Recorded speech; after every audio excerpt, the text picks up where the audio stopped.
கடல் தன் அலையால் கரைக்கு வந்து கரையை தொட்டு தொட்டு கொஞ்சி விளையாடுகிறது. இதை பார்க்கும்போது நமக்கு மன அமைதியும் மகிழ்ச்சியும் கிடைக்கிறது. நாம் விநாயகர் சதுர்த்தியை சிறப்பாக கொண்டாடிவிட்டோம். இந்த களிமண்ணால் செய்யப்பட்ட விநாயகரை தெய்வமாக கருதி அலங்காரம் செய்து அழகு பார்த்து படையல் போட்டு நம் குழந்தைக்கு பிறந்தநாள் கொண்டாடுவது போல் கொண்டாடிய பின் கோவில் வாசலில் போட்டு விடுகிறோம் அல்லது கிணற்றிலோ ஆற்றிலோ போடுகிறோம். இது சரியா? குப்பை கூளத்தை அள்ளுவது போல் கை கால் தலையை உடைத்து அள்ளி லாரியில் ஏற்றி கொண்டு போகிறார்கள். ஒவ்வொரு வீட்டிலும் ஒரு விநாயகர் என்றால் எத்தனை லட்சம். தெருமுனையில் அந்த தெருவாசிகள் வசதிக்கு ஏற்ப பெரிய பெரிய பிள்ளையார்கள். இத்தனையும் கடலிலோ ஆற்றிலோ போட்டால் நீர்நிலையில் உள்ள நீர் ஊற்றுக்கண் இந்த களிமண்ணால் மூடிவிடும். அதாவது ஆற்று மணல், கடல் மணல், சர்க்கரை போன்றது தனித்தனியாக பிரியக்கூடியது. இந்த களிமண் பேஸ்ட் போன்றது, நீர் துவாரங்களை மூடிவிடும்.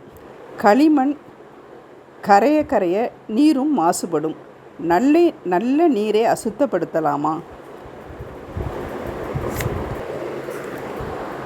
விவசாயமும் பாதிக்கப்படும். கொலு வைத்த பிறகு பொம்மைகளை எடுத்து வைத்து ஒவ்வொரு வருடமும் வணங்குவது போல் வணங்கலாமே.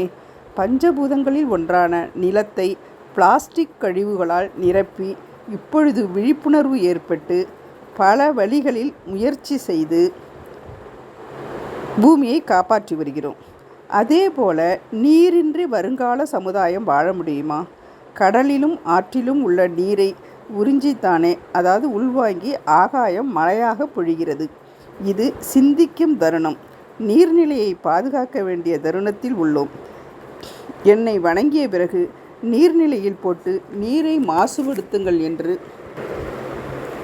எந்த தெய்வமாவது கூறுமா?